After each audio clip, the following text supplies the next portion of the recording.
So first you have to take your sheet that you have like this and cut it out just around to the outside, leaving all your letters on there. Then straight down the middle, we're going to fold that in half.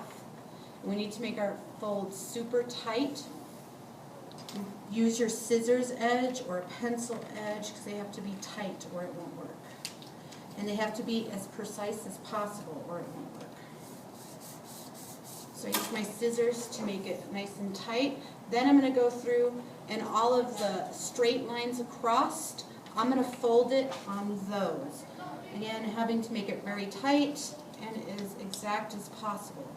I think there are 12 of them. We need to do them all. And then refold them in the opposite direction when we're done folding them this direction.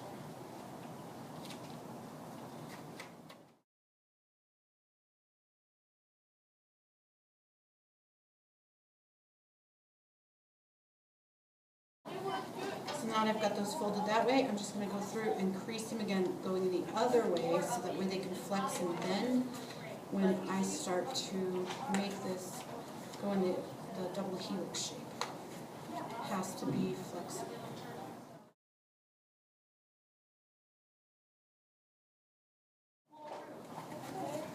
Once I'm done doing those, bending them both ways, we're left off now. Then I'm going to go through and I've got diagonal lines. I'm going to again fold on those diagonal lines. These ones are super important to be as accurate as possible or I'm going to have to try to fix it as I go through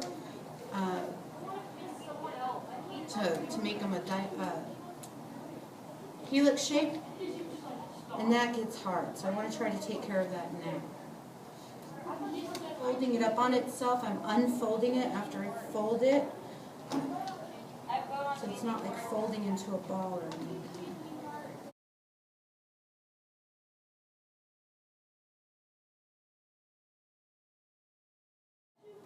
Alright, so now that I've got all of those little creases made, I'm going to find the side, it doesn't really matter, either side with the letters on it. I'm going to fold one side with the letters up, again on the line as close as possible. These are going to be the edges or the backbone of my DNA. And I need to make that crease super tight as well. Then I want it standing up so it's kind of got this edge. You can see it's sort of starting to turn on me here. I'm going to take it, and since I flipped this one this way, I'm going to flip this over and fold this one so the letters are up on this side. Again, be careful to make sure that it is as perfect on that line as I can get it, and I want it super tight.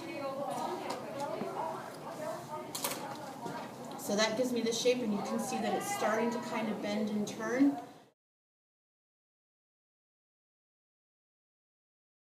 The next part is easy, but it's time consuming, and getting it started is the hardest part. I need to alternate these folds that I made. So I'm going to bend this one that way, and since it's bending this way towards me, then I want to bend on that next fold this way. So it's sort of like zigzagging. So I want to alternate each one of these folds. So it's going to start kind of coming around in a circle as I go through, or starts to look like a bow tie, which is good. And as I go, I'm going to want to make these creases just a little bit tighter. You'll be able to see where you need to pinch them and which ones are working out all right. And then just, I'm going to work my way all the way down it. Going back and forth.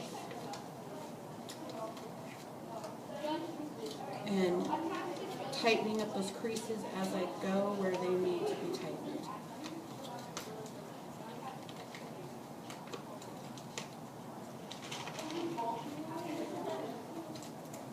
And it starts to make it a flat disc. Oops, that one needs to be tightened right there.